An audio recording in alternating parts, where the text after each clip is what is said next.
लीजिए हाजिर हूं लेकर के एक और नई ऑडियो बुक समरी आप सभी के लिए, जिसे कि गीगल ग्रेट आइडियाज ग्रेट लाइफ ने बनाया है। और यहाँ पर आप समरीज को पढ़ सकते हैं, सुन सकते हैं, सबके साथ शेयर भी कर सकते हैं। बाय द वे, मैं हूं गिगलर रूबी पारेख, हमेशा की तरह आपके साथ। तो आइए बिना देरम देरी किए शुरू करते हैं आज की इस किताब को, जिसका नाम है एटॉमिक हैबिट्स, जिसे लिखा है जेम्स क्लियर ने। The fundamentals what tiny changes make a big differences. तो चलिए इस समरी को शुरू करते हैं। अच्छा, एक बात बताइए, क्या आप जानना चाहते हैं कि आप सक्सेसफुल क्यों नहीं हो रहे हैं? क्या आप खुद की आदतों को बदल करके एक सक्सेसफुल इंसान बनना चाहेंगे? अगर जवाब हाँ है तो ये समरी बिल्कुल आपके लिए ही है। इस समरी में हम सीखेंगे कि खुद की हैबिट्स को, खुद की आदतों को कैसे चेंज करें। ऐसा क्या करें कि हमें मोटिवेशन या विल पावर की जरूरत ही ना पड़े। तो आइए इस जर्नी में थोड़ा आगे बढ़ते हैं और जानते हैं। सबसे पहले बात करते हैं the surprising power of atomic habits. मतलब ये कि एक दिन में ब्रिटिश साइकिलिंग की किस्मत चेंज हो गई। 1908 से ब्रिटिश राइडर्स ने 2003 ओलंपिक्स तक सिर्फ एक ही गोल्ड मेडल जीता था। तो 110 सालों में कोई भी British cyclist tour day France नहीं जीता था। ब्रिटिश राइडर्स की परफॉर्मेंस इतनी खराब थी कि कोई भी टॉप बाइक मैन्युफैक्चरर्स टीम को बाइक बेचना नहीं चाहती थी कि कहीं उनकी रेपुटेशन ना खराब हो जाए। लेकिन जब organisation governing body for professional cycling in Britain ने डेव ब्लेसफोर्ड को हायर किया, तो कुछ ऐसा हुआ जो आज तक नहीं हुआ था। जो चीज उसे बाकी के कोचेस से अलग करती थी वो थी उसकी अपनी स्ट्रेटेजी को लेकर के कमिटमेंट, जिसे वो the aggregation of marginal gains बोलता था। यानी कि हर छोटी से छोटी चीज में भी इंप्रूवमेंट की गुंजाइश देखना, यानी कि सुधार की गुंजाइश देखना। अपनी टीम में छोटे एडजस्टमेंट करके उसने अपनी स्ट्रेटेजी की शुरुआत की। और ये चेंजेस बहुत बड़े नहीं थे, बल्कि छोटे छोटे थे। जैसे कि बाइक की सीट को रीडिजाइन करके ज्यादा कंफर्टेबल बनाना। उसने राइडर्स को आइडियल मसल्स टेम्परेचर मेंटेन रखने के लिए इलेक्ट्रिकली हीटेड ओवर शॉर्ट्स पहनने को बोला। टायर्स पर बेटर ग्रिप के लिए अल्कोहल रब करने के लिए बोला, वगैरह वगैरह। तो इन छोटे चेंजेस की वजह से काफी सुधार हुआ और रिजल्ट भी बहुत ही बेहतर मिल रहा था। और फिर 2008 बीजिंग ओलंपिक गेम्स में टीम ने परफॉर्म किया और झंडे गाड़ दिए। लेकिन ये हुआ कैसे? कैसे एक ऑर्डिनरी एथलीट्स की टीम वर्ल्ड चैंपियन बन गई, और वो भी छोटे छोटे चेंजेस से? कोई भी नहीं सोच सकता था कि ये स्मॉल एफर्ट्स इतना बड़ा डिफरेंस ला सकते हैं। क्योंकि अक्सर ना हम इन छोटे छोटे इंप्रूवमेंट्स को, चाहे वो 1% ही क्यों ना हो, कभी नोटिस ही नहीं करते। लेकिन अगर आप गौर करें तो ये बड़े इफेक्टिव होते हैं, और उनका इफेक्ट तुरंत तो नहीं, लेकिन कुछ सालों के बाद पक्के से नजर आता है। तो चलिए देखते हैं कि ये मैथ में कैसे वर्क करता है, यानी कि गणित में कैसे काम करता है। अगर आप एक साल में हर दिन 1% इंप्रूव करते हैं तो साल के एंड में आप 37 टाइम्स बेटर बन चुके होंगे। हैबिट सेल्फ इंप्रूवमेंट के लिए कंपाउंड इंटरेस्ट की तरह होती है, और इनका असर एक दिन में नहीं दिखाई देता, लेकिन कई महीनों की प्रैक्टिस के बाद डेफिनेटली आपको वो इफेक्ट दिखने लगेगा। हालांकि इसका सैड पार्ट ये है कि ये इतनी स्लो पेस में असर करती है कि कई बार बैड हैबिट से छुटकारा पाने में बहुत टाइम लग जाता है। अगर आज आप अनहेल्दी मील खाते हैं तो स्केल पर आपका वेट बिल्कुल भी चेंज नहीं होगा, लेकिन बार बार यही चीज रिपीट करेंगे तो टॉक्सिक रिजल्ट्स भी मिलेंगे। जैसा कि बोला जाता है, आज आप सक्सेसफुल है या अनसक्सेसफुल ये उतना मैटर नहीं करता। मैटर करती है आपकी आदतें, कि वो आपको राइट डायरेक्शन में ले जाती है या नहीं। सोचिए इस बारे में। वैसे आगे बढ़ते हैं इसी के साथ, और अब बात करते हैं कि आपकी हैबिट्स कैसे आपकी आइडेंटिटी को शेप करती है। मतलब ये कि बुरी आदतों को छोड़ना इतना मुश्किल क्यों है, जबकि अच्छी आदतें जल्दी से अपनाई भी नहीं जाती। बहुत मुश्किल होता है इन्हें अपनाना। तो चाहे हम कितने भी अच्छे इंटेंशन के साथ चले, बुरी आदतें एक बार लग जाए तो पीछा नहीं छोड़ती। हम लाख कोशिश कर ले उन्हें चेंज करने की, लेकिन अक्सर हम फेल हो जाते हैं। और इसकी वजह है हम गलत चीजों को चेंज करने की कोशिश करते हैं, और दूसरा हमारा तरीका सही नहीं होता। तो बहुत से लोग प्रोसेस ऑफ चेंज शुरू करने के लिए उस चीज पर फोकस करने लगते हैं जो उन्हें अचीव करनी होती है। ये हमें आउटकम बेस्ड हैबिट में लेकर आता है। लेकिन अगर हम आइडेंटिटी बेस्ड हैबिट्स बिल्ड करनी शुरू करें तो हम इस चीज पर फोकस करना शुरू कर देंगे कि हमें क्या बनना है। मान लीजिए कि लोग सिगरेट छोड़ना चाहते हैं। फर्स्ट पर्सन को जब सिगरेट ऑफर की जाती है तो वो बोलता है, नो थैंक यू, मैं सिगरेट छोड़ने की कोशिश कर रहा हूँ। अब ये सुनने में ना बड़ा रीजनेबल लगता है, लेकिन देखा जाए तो ये आदमी ये बात मानता है कि वो बेसिकली एक स्मोकर है जो अब कुछ और बनना चाहता है। वो अपने बिहेवियर में एक चेंज चाहता है, जबकि उसके बिलीव्स अभी भी सेम है। दूसरे आदमी को जब सिगरेट ऑफर की जाती है तो वो भी मना कर देता है, लेकिन यहाँ पर उसके बोलने का तरीका अलग है। नो थैंक यू, लेकिन मैं सिगरेट नहीं पीता। तो देखा आपने, स्मॉल डिफरेंस, एकदम छोटा सा चेंज है, लेकिन सिर्फ इससे ही दोनों की आइडेंटिटी चेंज हो जाती है। ज्यादातर लोग इंप्रूवमेंट करते वक्त आइडेंटिटी चेंज के बारे में सोचते तक नहीं है। आप अपने एक एस्पेक्ट को लेकर के जितना ज्यादा प्राउड फील करेंगे, उतना ही आप नई आदतों को अपनाने के लिए मोटिवेट होंगे। आपको ना बस ये डिसाइड करना है कि आप क्या बनना चाहते हो, और अपनी हैबिट्स में छोटे छोटे चेंजेस ला करके आप ये बात साबित कर सकते हो। और इसी के साथ आगे बात करते हैं सिंपल स्टेप्स में बेहतर हैबिट्स को कैसे बिल्ड करें। आइए इसे समझते हैं। एक साइकोलॉजिस्ट एडवर्ड ने एक एक्सपेरिमेंट किया। 1898 यानी कि 1898 में, जिसमें पता चला कि हम करंटली हैबिट्स और रूल्स को कैसे समझते हैं जो कि बाद में हमारा बिहेवियर बन जाती है। तो एडवर्ड को एनिमल्स का बिहेवियर स्टडी करने का बहुत शौक था, इसीलिए उन्होंने बिल्लियों से शुरुआत की। उन्होंने हर बिल्ली को, हर कैट को एक डिवाइस पजल बॉक्स के अंदर रखा। बॉक्स के अंदर एक डोर बनाया था ताकि कैट इजीली निकल सके। एक लीवर प्रेस करके या एक कोड लूप पुल करके ये डोर खुल जाता था। ज्यादातर कैट्स बॉक्स के अंदर जाते ही बाहर निकलने की कोशिश करती थी, तो कैट्स अपनी नोज कॉर्नर्स में घुसा के देखती, अपने पंजे मारती और फिर कुछ मिनट के बाद उन्हें लीवर दिखता और फिर डोर खोल करके बाहर आ जाती थी। तो ऐसा 20 से 30 बार के ट्रायल के बाद, उनका बिहेवियर ऑब्जर्व करने के बाद ये पता चला कि कैट्स को बार बार बॉक्स में जाना हैबिचुअल लगने लगा और अंदर जाते ही वो लेवल प्रेस करके बाहर निकल आती थी। बार बार की प्रैक्टिस से कैट्स ने मिस्टेक्स कम की और सोल्यूशन पर फोकस किया। तो इस स्टडीज से एडवर्ड लर्निंग प्रोसेस को कुछ ऐसे डिस्क्राइब करते हैं, जो बिहेवियर सेटिस्फाइंग रिजल्ट्स देते हैं हम उन्हें रिपीट करते हैं, और जिनका रिजल्ट्स हमारे फेवर में नहीं होता हम उन बिहेवियर्स को अपनी हैबिट्स में शामिल नहीं करते। तो हैबिट्स क्रिएट करने के प्रोसेस को हम 4 इजी स्टेप्स में डिवाइड कर सकते हैं। सबसे पहला है क्यू, दूसरा है क्रेविंग, तीसरा है रिस्पॉन्स और चौथा है रिवॉर्ड। तो क्यू हमारे ब्रेन को बिहेवियर शुरू करने के लिए ट्रिगर करता है और रिवॉर्ड प्रिडिक्ट होता है काइंड ऑफ इन्फॉर्मेशन से, और क्योंकि रिवॉर्ड्स का फर्स्ट साइन है ये अक्सर क्रेविंग्स की तरफ ले जाता है। क्रेविंग्स एक तरह से मोटिवेशनल फोर्स है। बिना किसी भी डिजायर के हम कोई एक्शन नहीं लेते। आपको सिगरेट स्मोकिंग की क्रेविंग्स नहीं होती, बल्कि उस रिलीफ की होती है जो सिगरेट पीने से मिलती है। थर्ड प्लेस पर रिस्पॉन्स आता है, और यही वो एक्चुअल हैबिट है जो आप बनाते हैं, जो किसी भी थॉट या एक्शन के फॉर्म में हो सकती है, चाहे कोई एक्चुअल रिस्पॉन्स हो या नहीं। ये डिपेंड करता है कि आप कितने मोटिवेटेड है। और फाइनली रिस्पॉन्स ही रिवॉर्ड लाता है। तो ये बेसिकली किसी भी हैबिट का गोल होता है। क्यों रिवॉर्ड को नोटिस करता है, क्रेविंग्स उस रिवॉर्ड की डिजायर रखती है, और रिस्पॉन्स रिवॉर्ड अचीव करने से जुड़ा हुआ है। अगर कोई बिहेवियर इन चारों स्टेजेस में से किसी एक के लिए भी काफी नहीं है, तो ये मान के चलिए कि वो कभी भी हैबिट नहीं बन सकता, राइट? तो आइए आगे बढ़ते हैं और बात करते हैं the man who didn't look right. मतलब ये कि मैंने एक बार एक लेडी की कहानी सुनी जो कि कई सालों तक पैरामेडिक की जॉब करती थी, जो एक बार एक फैमिली गैदरिंग में गई। उसने वहां अपने फादर इन लॉ को देखा तो बड़ी कंसर्न हो गई। उसने अपने फादर इन लॉ से कहा कि उससे उनकी कंडीशन कुछ ठीक नहीं लग रही है, इसलिए उन्हें तुरंत हॉस्पिटल जाना चाहिए। और कुछ ही घंटों के बाद हॉस्पिटल में उनकी सर्जरी की गई, जिससे ये पता चला कि एक मेजर आर्टरी ब्लॉक्ड थी, जिससे उन्हें कभी भी हार्ट अटैक आ सकता था। उस लेडी के अलर्टनेस की वजह से ओल्ड मैन की जान बच गई थी। ह्यूमन ब्रेन एक प्रिडिक्शन मशीन की तरह है। ये हर स्मॉल डिटेल को ऑब्जर्व करता है।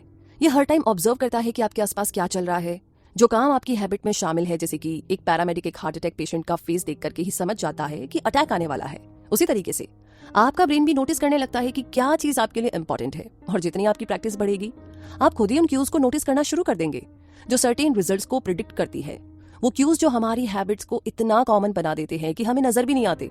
लेकिन नई आदतें बनाने से पहले हमें अपने करंट हैबिट्स पर, हमारी जो आज की आदतें हैं उन पर ध्यान देना होगा। वैसे ये थोड़ा मुश्किल काम है, क्योंकि ये इतनी पुरानी आदतें होती है कि ऑटोमेटिक हैबिट्स बन जाती है। इसमें सबसे बड़ा चैलेंज है जो आप एक्चुअल में करते हो उसके बारे में अवेयर होना। एग्जैक्टली। और ये करने के लिए ना आपको बिहेवियर को स्कैन करना होगा, फिर खुद से पूछना होगा कि ये हैबिट अच्छी है या बुरी या न्यूट्रल। बस अपनी हैबिट्स को स्कोर कर लीजिए, लेकिन कुछ चेंज करने की जरूरत नहीं है। आपको बस एक्नॉलेज करना है कि आप क्या करते हो। फॉल्ट्स के लिए खुद को ब्लेम ना करें और ना ही खुद को सक्सेस के लिए प्रेज करें। बिहेवियर चेंज का प्रोसेस हमेशा अवेयरनेस से शुरू होता है। आपको पता होना चाहिए गलत कर रहे हो, ठीक कर रहे हो, ये न्यूट्रल है। ओके, इसी के साथ आगे बढ़ते हैं इस जर्नी में और बात करते हैं the best way to start a new habit, जो बहुत इंपॉर्टेंट है एंड आई एम श्योर आपको मजा आने वाला है। तो बात ऐसी है कि ग्रेट ब्रिटेन के कुछ रिसर्चर्स ने 2 वीक्स के लिए 248 लोगों पर बेटर एक्सरसाइज हैबिट्स बिल्ड 2001 करने के लिए रिसर्च कंडक्ट किया। फर्स्ट ग्रुप एक कंट्रोल ग्रुप था, जिन्हें बस ट्रैक करना था कि वो कितनी बार एक्सरसाइज करते हैं। सेकंड ग्रुप मोटिवेशन ग्रुप था, उन्हें बोला गया था कि वो अपनी एक्सरसाइज ट्रैक करे और एक्सरसाइज के ऊपर कुछ बुक्स भी पढ़े। इसके अलावा रिसर्चर्स ने उन्हें बोला कि वर्कआउट करने से कोरोनरी हार्ट डिजीज का रिस्क कम होता है और हार्ट हेल्थ इंप्रूव होती है। लास्ट में थर्ड ग्रुप को सेकंड ग्रुप की तरह सेम डेटा प्रेजेंट किया गया था, जिसका मतलब था कि उन्हें भी इक्वल लेवल मोटिवेशन मिली। हालांकि उन्हें एक प्लान बनाने के लिए भी बोला गया था कि उन्हें कब और कहां एक्सरसाइज करना है। अब इसे और स्पेसिफिक वे में करने के लिए थर्ड ग्रुप के हर मेंबर ने लिखा, अगले नेक्स्ट वीक के अंदर मैं एटलीस्ट 20 मिनट्स की हार्ड एक्सरसाइज करूंगा, इस दिन और इस टाइम और इस जगह पर। फर्स्ट और सेकंड ग्रुप में 35 से 38% लोगों ने वीक में एटलीस्ट एक बार वर्कआउट किया। एक्चुअल में इन लोगों पर मोटिवेशनल प्रेजेंटेशन का कोई भी खास इंपैक्ट नहीं हुआ था, लेकिन थर्ड ग्रुप में से 91% लोगों ने पर वीक एक बार तो वर्कआउट किया ही, और जो सेंटेंस उन्होंने लिखे थे उन्हें रिसर्चर्स इम्प्लीमेंशंस इंटेंशंस बोलते हैं।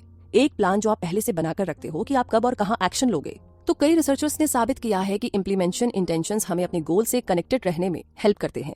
कई लोगों को लगता है कि उनके पास कोई मोटिवेशन नहीं है, लेकिन सच ये है कि वो अपने गोल को लेकर के क्लियर नहीं है, कब और कहाँ एक्ट करना है। ये ऑब्वियस नहीं होता, लेकिन बिहेवियर का फर्स्ट लॉ है इसे ऑब्वियस बनाना। ऑब्वियस होना एक प्रैक्टिकल तरीका है ताकि आपको अपनी आदतों के लिए क्लियर क्यूज मिल सके और आप एक प्लान डिजाइन कर सके कि कब और कहाँ एक्ट करना है। तो आइए इसी प्लान के साथ थोड़ा और आगे बढ़ते हैं और बात करते हैं motivation is overrated, environment often matters more. जी हाँ, मतलब ये कि बॉस्टन के मैसाचुसेट्स जनरल हॉस्पिटल में एक प्राइमरी केयर फिजिशियन एने को एक क्रेजी आइडिया आया। उसे लगता था कि वो हॉस्पिटल स्टाफ और विजिटर्स की ईटिंग हैबिट्स को बेटर बना सकते हैं, वो भी उनका मोटिवेशन चेंज किए बिना या उनके बगैर किसी डिस्कशन के। तो उसने अपनी कलीग के साथ मिलकर के हॉस्पिटल के कैफेटेरिया का चॉइस आर्किटेक्चर चेंज करने के लिए एक 6 मंथ स्टडी कंडक्ट की। सबसे पहले तो उन्होंने अरेंजमेंट ऑफ ड्रिंक्स चेंज किए, रेफ्रिजरेटर कैश रजिस्टर के पास रखे थे और उनमें सिर्फ सोडा रखा होता था, तो उन्होंने सोडा के बदले वाटर बॉटल्स रखवा दी। सिर्फ रेफ्रिजरेटर में ही नहीं बल्कि रूम के फूड स्टेशन में भी। तो सोडा अभी भी मेन रेफ्रिजरेटर में था, लेकिन वाटर अब सब जगह अवेलेबल था। अगले 3 महीने में सोडा की सेल 11.4% तक डिक्लाइन हो गई थी, जबकि बॉटल वाटर की सेल 25.8% इंक्रीज हो गई थी। तो इसी तरह के चेंजेस कैफेटेरिया के फूड में भी किए गए और यहाँ भी उन्हें सेम रिजल्ट्स मिले, लेकिन किसी ने कुछ नोटिस नहीं किया। अक्सर लोग चीजें इसलिए नहीं लेते या खाते कि उन्हें वही चीज चाहिए, बल्कि उनका लेना या खाना डिपेंड करता है कि वो चीज रखी कहाँ पर है। मान लीजिए आप किचन में गए, वहां पर आपको एक प्लेट कुकीज मिल जाती है, तो आप तुरंत कुकीज खाने बैठ जाओगे। आप इसलिए नहीं खा रहे हो कि आपको भूख लगी है, बल्कि आपको ना कुकीज दिख गई है तो आपको खाने का मन किया और आपने खा लिया। बस आपकी हैबिट्स भी ना इसी तरीके से चेंज हो जाती है। बस डिपेंड करता है कि आप कहाँ पर हो और आपके सामने क्या क्यूज है। ह्यूमन बिहेवियर फॉर्म करने में एनवायरनमेंट का इनविजिबल हाथ माना जाता है, चाहे हमारी पर्सनैलिटीज कितनी भी डिफरेंट क्यों ना हो। कुछ बिहेवियर खुद ब खुद हमारे एनवायरनमेंट कंडीशन की वजह से भी बन जाते हैं। अनफॉर्चुनेटली जिस एनवायरनमेंट में हम रहते हैं और काम करते हैं, हमें कुछ स्पेसिफिक एक्शंस लेने से रोक देता है, क्योंकि बिहेवियर को ट्रिगर करने का कोई ऑब्वियस क्यू होना जरूरी है। तो आप किसी हैबिट को अपनी लाइफ का मेन पार्ट बनाना चाहते हो तो क्यू को अपने एनवायरनमेंट का मेन पार्ट बनाइए। और इसी के साथ अब आगे बात करते हैं the secret to self control, और ये बहुत जरूरी है। एक्चुअली जब वियतनाम वॉर अपने 16th ईयर में चल रही थी, तो कनेक्टिकट से कांग्रेसमैन रॉबर्ट 1971 स्टीलिए और इलिनॉय से मॉर्गन मर्फी ने एक डिस्कवरी की जिसने अमेरिकन पब्लिक को हैरान कर दिया। उन्होंने जब ट्रूप विजिट किया तो उन्हें पता चला कि जितने भी यूएस सोल्जर्स वहां पर भेजे गए थे, उनमें से ऑलमोस्ट 15% ड्रग एडिक्ट थे। इसके फॉलोअप रिसर्च से ये बात सामने आई कि वियतनाम भेजे गए 35% सर्विस मेंबर हेरोइन ट्राई कर चुके थे और 20% को ड्रग की लत थी। इस डिस्कवरी की वजह से एक special action office of drug abuse prevention create किया गया ताकि जब ये सर्विस मेंबर वापस अमेरिका लौटे तो उनकी ये लत छुड़ाई जा सके या उन्हें रिहैब में रखा जाए। तो ली रॉबिन्स एक रिसर्च इंचार्ज थे और उन्होंने साबित किया कि अगर एनवायरनमेंट में रेडिकल चेंज आ जाए तो एडिक्शंस भी तुरंत डिसअपियर हो सकता है। वियतनाम में गए हुए सोल्जर्स अपना सारा टाइम ऐसी क्यूज के बीच स्पेंड करते थे जो उन्हें हेरोइन लेने के लिए ट्रिगर करता था। एक तो ये इजीली एक्सेसिबल था, ऊपर से वॉर का स्ट्रेस, और फिर उनके साथ ही भी हेरोइन यूजर्स थे और अपने घर परिवार से दूर रहने का टेंशन एक एंजाइटी क्रिएट करता था। लेकिन जब ये सोल्जर्स वापस अमेरिका आए तो उन्हें ऐसा माहौल मिला जिसमें ऐसे कोई क्यूज थे ही नहीं जो उन्हें ड्रग लेने पर मजबूर करते। इसीलिए उनकी हैबिट्स भी खुद ही चेंज हो गई। इसीलिए वियतनाम स्टडी बैड हैबिट्स को लेकर के हमारे बहुत से कल्चरल बिलीफ्स को गलत साबित करती है। हमारा कल्चर सिखाता है कि हमारी सारी प्रॉब्लम्स का सोल्यूशन बस थोड़े से डिसिप्लिन में है, लेकिन रीसेंट रिसर्चर्स ने कुछ और ही साबित किया है। जब साइंटिस्ट ने ऐसे लोगों को ऑब्जर्व किया जिनका सेल्फ कंट्रोल बहुत स्ट्रांग था, तो उन्हें पता लगा कि ये लोग भी उन लोगों से ज्यादा डिफरेंट नहीं है जो स्ट्रगल कर रहे हैं, बल्कि डिसिप्लिन लोग अपनी लाइफ में बेटर इसीलिए हैं क्योंकि ये लोग खुद को टेम्पटिंग सिचुएशन से दूर रखते हैं। जो लोग सबसे ज्यादा सेल्फ कंट्रोल वाले होते हैं वो सबसे कम कंट्रोल यूज करते हैं।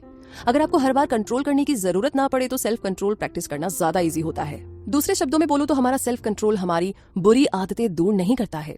आपकी एनर्जी कुछ ऐसी चीजों में डायरेक्ट होनी चाहिए जो ज्यादा पावरफुल है, जैसे कि अपने एनवायरनमेंट को ऑप्टिमाइज करना। अपनी अच्छी आदतों का ऑब्वियस क्यूज बनाइए और बुरी आदतों का क्यूज इनविजिबल कर दीजिए। एग्जैक्टली इतना ही करना है। आइए आगे जानते हैं कि और क्या क्या करना होगा हमें। तो बात करते हैं how to make a habit irresistible. मतलब ये कि आयरलैंड डबलिन के एक इलेक्ट्रिकल इंजीनियरिंग स्टूडेंट रोनन को नेटफ्लिक्स देखना बहुत पसंद है, लेकिन उसे ये भी पता है कि उसे एक्सरसाइज करनी चाहिए। तो उसे एक आइडिया आता है, वो अपने स्टेशनरी बाइक को अपने लैपटॉप और टीवी से कनेक्ट कर देता है। फिर वो एक ऐसा कंप्यूटर प्रोग्राम बनाता है जिससे साइकिल को एक खास स्पीड पर चलाने पर नेटफ्लिक्स काम करने लगता है। उसने टेम्पटेशन को इस तरह यूज किया कि अब उसे एक्सरसाइज करना और भी मजेदार लगने लगा। तो ये चीज कैसे काम कर गई? सिंपल है, जो एक्शन आपको करने की जरूरत है उसे उस एक्शन से कनेक्ट कर दीजिए जो आप करना चाहते हैं। तो टेम्पटेशन बंडलिंग मेथड है एक साइकोलॉजिकल थ्योरी को अप्लाई करने का, जिसे प्रेमैक्स प्रिंसिपल बोलते हैं। और ये प्रिंसिपल बेसिकली ये बताता है कि अगर आप कोई चीज नहीं भी करना चाहते हैं तो भी आप उसे करने पर मजबूर हो जाते हैं। वो इसीलिए क्योंकि आपको ऐसा करने में ना कुछ ऐसा मिल रहा है जो आप वाकई में अचीव करना चाहते हैं। इसका मतलब है हैबिट्स को अट्रैक्टिव बनाना या फेवरेबल बनाना, जिसके बदले में कुछ भी छोड़ना ना पड़े। इसी के साथ आगे बढ़ते हैं, बात करते हैं the role of family and friends in shaping your habits. और ये भी काफी ज्यादा इंपॉर्टेंट है, क्योंकि हम अपनी फर्स्ट हैबिट्स चूज नहीं करते, हम ना उन्हें नकल करते हैं। क्योंकि हम अपनी फैमिली और फ्रेंड्स, अपने चर्च, अपने स्कूल, अपनी लोकल कम्युनिटी और सोसाइटी, इन सबको फॉलो करते हैं। हर कल्चर और ग्रुप के अपने कुछ स्टैंडर्ड्स होते हैं जो कि हमारी हैबिट्स को अफेक्ट करती है। हम अपने करीबी लोगों को अनजाने में ही इमिटेट करते हैं, उनकी हैबिट्स को पिक कर लेते हैं। हम अपने पेरेंट्स की कॉपी करते हैं, उनके जैसे ही आर्ग्यूमेंट्स और फाइट्स को हैंडल करने की कोशिश करते हैं। इतना ही नहीं, हम अपने को वर्कर्स को भी कॉपी करते हैं। ये एक जाना माना रूल है, अगर आप किसी के क्लोज है तो पॉसिबल है कि आप उन्हें कॉपी करें। एक स्टडी से पता चला है कि अगर हमारा कोई फ्रेंड फैट है तो हमारे फैट होने के चांसेस भी 57% बढ़ जाते हैं, या इसके उलट भी हो सकता है। एक तरह से बोले तो हमारे दोस्त और फैमिली इनविजिबल पीयर प्रेशर है। ये जिस डायरेक्शन में जाते हैं हम भी उधर ही जाते हैं। बिल्कुल, पीयर प्रेशर तभी बुरा है जब वो बैड इन्फ्लुएंस डाले। इसीलिए बेस्ट थिंग है कि ऐसा कल्चर ज्वाइन कीजिए जहां पर आपकी गुड हैबिट्स को वेलकम और एनकरेज किया जाए। इसी के साथ आगे बात करते हैं how to find and fix the causes of your bad habits. मतलब ये कि आप किसी भी हार्ड हैबिट को इजी बना सकते हैं अगर आप उसे एक पॉजिटिव माइंडसेट से लिंक कर दें। जैसे कि हम हमेशा बोलते हैं कि हमें ये करना है, वो करना है, लेकिन अगर हम सिर्फ एक वर्ड चेंज कर दे तो क्या होगा? मुझे काम पर जाने के लिए उठना है के बजाय अगर हम बोले कि मैं इसलिए उठता हूं कि काम पर जाऊं, वर्ड्स को सिंपली चेंज करके आप अपना पूरा पर्सपेक्टिव बदल देते हैं। इस तरह से आप अपनी हैबिट्स के बेनिफिट्स को हाईलाइट करते हैं, ना कि सेटबैक और डिसएडवांटेजेस को। जो चीज आप में बैड हैबिट्स लाती है उसे ढूंढ करके फिक्स करने का सीक्रेट है कि आप उस एसोसिएशन को रीफ्रेम करो जो उसके बारे में आप सोचते हो। इस तरह से आप किसी भी हार्ड और बुरी हैबिट को एक मजेदार हैबिट में टर्न कर सकते हैं। इसी के साथ आगे बात करते हैं walk slowly but never backward. जी हाँ, हैबिट फॉर्म करना एक प्रोसेस है जिसमें एक बिहेवियर रिपीटेशन के बाद ऑटोमेटिक रिफ्लेक्स बन जाता है। हैबिट रिपीटेशन ब्रेन में क्लियर फिजिकल चेंजेस लाता है। जैसे एग्जांपल के लिए म्यूजिशियंस की ब्रेन का सेरिबेलम पार्ट नॉन म्यूजिशियंस के कंपेयर में बड़ा होता है। हर बार जब आप कोई एक्शन रिपीट करते हो तो आप असल में एक स्पेसिफिक न्यूरल सर्किट को एक्टिवेट करते हो जो उस हैबिट से जुड़ा होता है। हैबिट फॉर्मेशन में टाइम कितना लगा ये उतना मैटर नहीं करता। टाइम का कभी भी प्रॉब्लम नहीं था। मैटर ये करता है कि वो रेट जिस पर आप सर्टेन बिहेवियर को परफॉर्म करते हो, जैसे कि आप कोई चीज 40 दिन में 2 बार करो या 200 बार, ये टाइम की बात नहीं है बल्कि फ्रीक्वेंसी की बात है। कोई भी हैबिट क्रिएट करने के लिए आपको उसकी प्रैक्टिस करनी पड़ेगी, फ्रीक्वेंसी बढ़ानी पड़ेगी। इसी के साथ आगे बात करते हैं the law of least effort. यानी कि एनर्जी जो होती है ना वो बहुत ही कीमती है और ब्रेन इस तरह बना है कि ये जब चाहे इसे कंजर्व कर सकता है। ये एक ह्यूमन नेचर है कि हम लॉ ऑफ लीस्ट एफर्ट को फॉलो करते हैं, जो कहता है कि जब लोगों को 2 सेम चॉइस दी जाती है तो जिस काम में ज्यादा एफर्ट नहीं लगता लोग नेचुरली उसी को चूज करेंगे।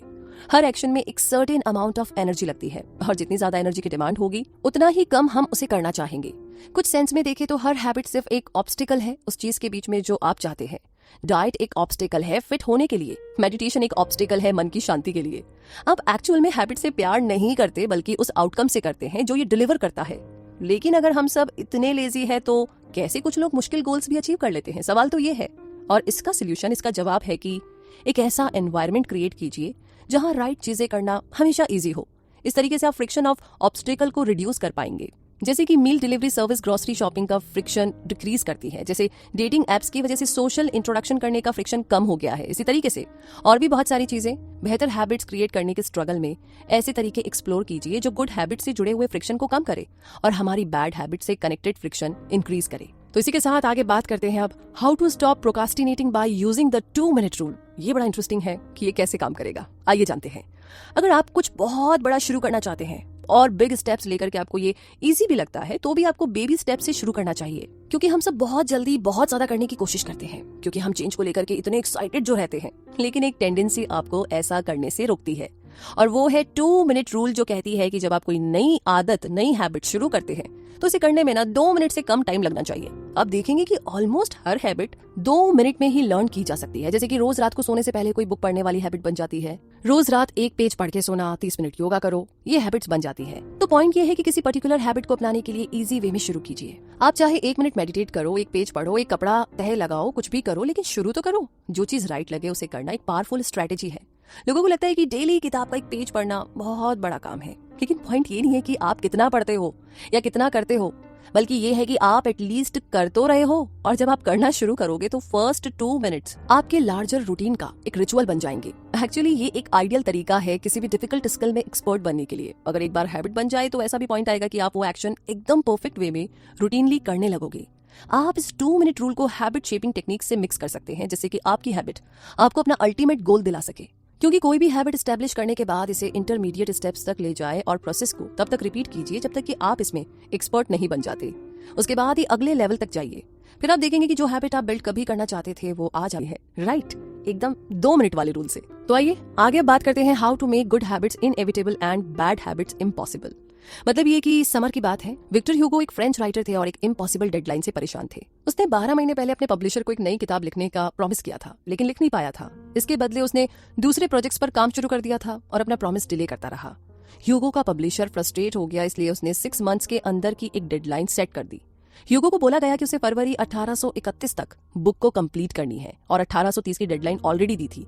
अब वो कैसे डेडलाइन से पहले कंसंट्रेट करके एक बढ़िया किताब लिखे? लेकिन ह्यूगो ने एक अजीब काम किया। उसने अपने सारे कपड़े एक असिस्टेंट को दिए और बोला इन्हें लॉक करके रख दो। इस तरह अब उसके पास बाहर जाने के लिए कोई कपड़े नहीं बचे थे, तो उसके पास घर में बैठकर के किताब लिखने के अलावा कोई भी ऑप्शन नहीं बचा था। 1830 के पूरे फॉल और विंटर सीजन में वो जी जान से लिखता रहा। उसकी ये book the Hunchback of Notre Dame जनवरी 14, 1831 से 2 हफ्ते पहले ही पब्लिश हो गई थी। तो अच्छी आदतें इजीली बनाना सक्सेस नहीं है, बल्कि बैड हैबिट्स को हार्ड बनाना है। एग्जैक्टली। आगे बात करते हैं आप the cardinal rule of behaviour change. मतलब ये कि जब कोई एक्सपीरियंस सेटिस्फाई करता है तो हम उस बिहेवियर को ज्यादा रिपीट करते हैं, और ये पूरी तरह लॉजिकल है। क्योंकि प्लेजर चाहे छोटी छोटी चीजों का ही क्यों ना हो, हमारे ब्रेन को एक सिग्नल भेजता है कि ये चीज अच्छी है, इसे दोबारा करो। अब च्युइंगम का ही एग्जांपल ले लीजिए। शुरुआत की च्युइंगम्स में कोई टेस्ट नहीं होता था, सिर्फ ब्लेंड रेजिन्स, बिल्कुल भी टेस्टी नहीं। लेकिन 1891 में इसमें फ्लेवर्स ऐड किए जाने लगे। तो ये बात भी लॉजिकल है कि अगर किसी एक्सपीरियंस में मजा नहीं आता है तो उसे रिपीट करने का कोई मतलब नहीं है। कार्डिनल रूल यही कहता है, जिसमें रिवॉर्ड मिले वही चीज रिपीट की जाती है, और जिसमें पनिशमेंट मिले उसे अवॉइड किया जाता है। लेकिन ये रूल थोड़ा सा ट्रिकी है। हम सिर्फ किसी तरह का सेटिस्फैक्शन ही नहीं ढूंढते, बल्कि हम इमीडिएट सेटिस्फैक्शन देखते हैं। सभी हैबिट्स का टाइम के साथ साथ अलग अलग आउटकम मिलता है, और ये आउटकम्स अक्सर अजीब होते हैं। अब जैसे कि बैड हैबिट्स का आउटकम अक्सर मजा देता है, लेकिन अल्टीमेट आउटकम बुरा होता है। जबकि गुड हैबिट्स शुरू में मुश्किल लगती है, लेकिन इसका लॉन्ग टर्म आउटकम हमें बेनिफिट देता है। तो एक रिवॉर्ड जो अभी मिलने वाला है अक्सर हमें फ्यूचर के रिवॉर्ड से ज्यादा पसंद होता है। इंस्टेंट सेटिस्फैक्शन की चाहत में लोग अपना सारा टाइम इमीडिएट प्लेजर पाने में स्पेंड करते हैं। लेकिन हम जो चीज बोलना चाहते हैं वो ये है कि जब हम इमीडिएट रिवॉर्ड की बात करते हैं तो वो किसी बिहेवियर का एंड होता है। आप किसी बैड हैबिट का एंड करना चाहते हो और चाहते हो कि ये सेटिस्फाइंग हो, तो चेंज अगर एंजॉयबल है तो इजी हो जाता है। कोशिश कीजिएगा। आगे बात करते हैं how to sticks with good habits every day. मतलब सब प्लान करके अच्छी आदतें करनी शुरू कर दी, लेकिन उस पर अमल करना भी बहुत जरूरी है। मतलब ये कि बेंजामिन फ्रैंकलिन जब 20 के थे तो रोज एक छोटी सी बुकलेट अपने साथ हमेशा रखते थे, जिसमें वो अपने 13 पर्सनल गुड बिहेवियर का ट्रैक रख सके। इस लिस्ट में इस तरह के गोल्स थे: लूज नो टाइम, मतलब टाइम वेस्ट मत करो, हमेशा कुछ ना कुछ यूजफुल करते रहो। हर दिन के एंड में वो अपनी लिस्ट खोलकर देखते और अपनी प्रोग्रेस को रिकॉर्ड करते थे। इसे हम हैबिट ट्रैकर भी बोल सकते हैं, और ये अपनी हैबिट्स को चेक करने का एक ईजी तरीका है। हैबिट ट्रैकिंग काफी पावरफुल है क्योंकि इसमें multiple laws of behaviour change use होता है। ये किसी बिहेवियर को ऑब्वियस बनाता है, क्योंकि हर बार जब आप लिस्ट ओपन करते हो ये आपके सामने लिखा होता है, फिर एक एक्शन से दूसरा जुड़ जाता है। हैबिट ट्रैकिंग किसी भी हैबिट को मजेदार बना देती है, क्योंकि मोटिवेशन का मोस्ट इफेक्टिव फॉर्म है प्रोग्रेस, और ये हैबिट को सेटिस्फाइंग बनाती है। अब ये बात तो सब जानते हैं कि अपनी टू डू लिस्ट में से कोई आइटम क्रॉस करना कितना सेटिस्फाइंग लगता है। हम सबको रिजल्ट्स मिलना कितना अच्छा लगता है, इसमें कोई शक नहीं है। और यही वजह है कि मोटिवेटेड रहने के लिए हैबिट ट्रैकिंग बहुत जरूरी है, ताकि आपकी नजर हमेशा अपने गोल्स पर रहे। तो इसी बात को आगे बढ़ाते हुए अब बात करते हैं how an accountability partner can change everything. मतलब ये कि जैसे हम एंजॉय करने के बाद कोई एक्सपीरियंस रिपीट करते हैं, वैसे अगर एक्सपीरियंस पेनफुल रहा तो हम उसे अवॉइड भी करना चाहेंगे। पेन एक इफेक्टिव टीचर होता है। अगर फेलियर पेनफुल है तो हम उसे फिक्स करते हैं, लेकिन अगर किसी फेलियर का हम पे कोई इफेक्ट नहीं होता तो हम उसे इग्नोर करते हैं। मिस्टेक जितनी इमीडिएट और कॉस्टली होगी उतना ज्यादा हम सीखते हैं। जैसे कि बैड रिव्यू का डर एम्प्लॉय को अच्छा काम करने पर मजबूर कर देता है। कॉन्सिक्वेंसेज अगर एक्सट्रीम हो तो लोग जल्दी से सीख लेते हैं। इसीलिए कभी कभी एक अकाउंटेबल पार्टनर के होने से हेल्प मिलती है, क्योंकि तब आपको पता होता है कि कोई आपको वॉच कर रहा है, देख रहा है, ताकि आप मोटिवेटिंग और पावरफुल बने। अगर तुरंत रिजल्ट भुगतने पड़े तो आप काम को कभी डिले नहीं करेंगे, और अगर आप अपना वर्क डिले करते हो तो आपके बॉस की नजरों में आप एक लेजी और अनट्रस्टवर्दी इंसान हो। और ये सभी जानते हैं कि हम अपने आसपास के लोगों के ओपिनियन की कितनी ज्यादा परवाह करते हैं, जो हमें टॉप तक पहुंचने में मदद करते हैं। इसीलिए इस तरह का कोई पार्टनर होना आपके लिए ना बहुत मददगार साबित होगा। तो अब आगे बात करते हैं advance tactics, how to go from being merely good to being truly great. मतलब ये कि जब आपको किसी हैबिट की अच्छे से प्रैक्टिस हो जाती है तो ये थोड़ी बोरिंग और पार्ट ऑफ रूटीन लगती है। जो आपको चाहिए था आपको मिल गया तो जाहिर सी बात है कि अब आपका उतना इंटरेस्ट नहीं रहेगा। और यही बोरिंगनेस ग्रेटेस्ट चैलेंज है, बहुत बड़ा चैलेंज है। हम अपनी आदतों से इसीलिए बोर हो जाते हैं क्योंकि अब वो हमें पहले की तरह सेटिस्फैक्शन नहीं दे रही और हम हमेशा आउटकम एक्सपेक्ट करते हैं। लेकिन सच तो ये है कि ये चीज मैटर नहीं करती कि आप किस चीज में बेटर बनना चाहते हैं। अगर आप उसे तभी करते हैं जब वो आपको एक्साइट करती है, क्योंकि तब आप कोई भी ग्रेट रिजल्ट पाने के लिए बिल्कुल भी कंसिस्टेंट नहीं रहेंगे। हाँ, ऐसे भी दिन होंगे जब आपको क्विट करने का मन करेगा, लेकिन पेनफुल, बोरिंग और एग्जॉस्टिंग होने के बाद भी अगर आप जमे रहते हैं तो ये बहुत बड़ी बात है। एक अमैच्योर और एक प्रोफेशनल के बीच में सिर्फ यही डिफरेंस होता है। तो एक ही तरीका है, जो भी आप करें दिल से करें, उसे एंजॉय करें। हैबिट्स का बस एक ही डाउन साइड है कि हम अक्सर स्मॉल मिस्टेक्स को नोटिस नहीं करते, क्योंकि आप कोई चीज आदत की वजह से बार बार करते हैं, आप उसे इंप्रूव नहीं करते। वैसे इस बारे में परेशान होने की ज्यादा जरूरत नहीं है, क्योंकि कुछ हैबिट्स को कांस्टेंट इंप्रूव करने की जरूरत नहीं पड़ती। जैसे एग्जांपल के लिए आप अपने शूज कैसे बांधते हैं, लेकिन जब आप किसी काम में मास्टर बनना चाहते हैं तो सिर्फ हैबिट से काम नहीं चलेगा, आपको उसके लिए हार्ड प्रैक्टिस भी करनी पड़ेगी, जब तक कि आपको सर्टेन स्किल्स ना आ जाए। बस आपको क्या करना है कि अपनी परफॉर्मेंस को लेकर के अलार्म्ड रहे, ताकि आप खुद को इंप्रूव कर सके, खुद को old thinking and acting pattern में लॉक ना करें। लाइफ जो है ना हमारी, हर पल चेंज हो रही है, तो आप भी अपनी हैबिट्स और बिलीफ्स को चेंज कीजिए और खुद में कभी भी सेल्फ अवेयरनेस की कमी ना आने दे। ये बहुत बड़ी चीज है और बहुत ही कमाल की। तो इन सारी बातों के साथ, इन सारे सिद्धांतों के साथ अब टाइम आ गया है इस समरी के कंक्लूजन को जानने का। तो दोस्तों, हमने समरी में देखा कि एटॉमिक हैबिट्स कितनी पावरफुल है और उन्हें कैसे डेवलप किया जा सकता है। हमने हैबिट्स बदलने के लिए 4 स्टेप्स भी देखे। हमने 2 मिनट रूल के बारे में भी जाना और सीखा। इन शॉर्ट, हमने देखा कि कैसे हैबिट्स हमारी आइडेंटिटी को चेंज कर सकती है। जो हमें चाहिए वो हम सब कुछ अचीव कर सकते हैं, लेकिन एक छोटा सा बेबी स्टेप तो हमें लेना ही होगा और उसके लिए बहुत सारी शुभकामनाएं।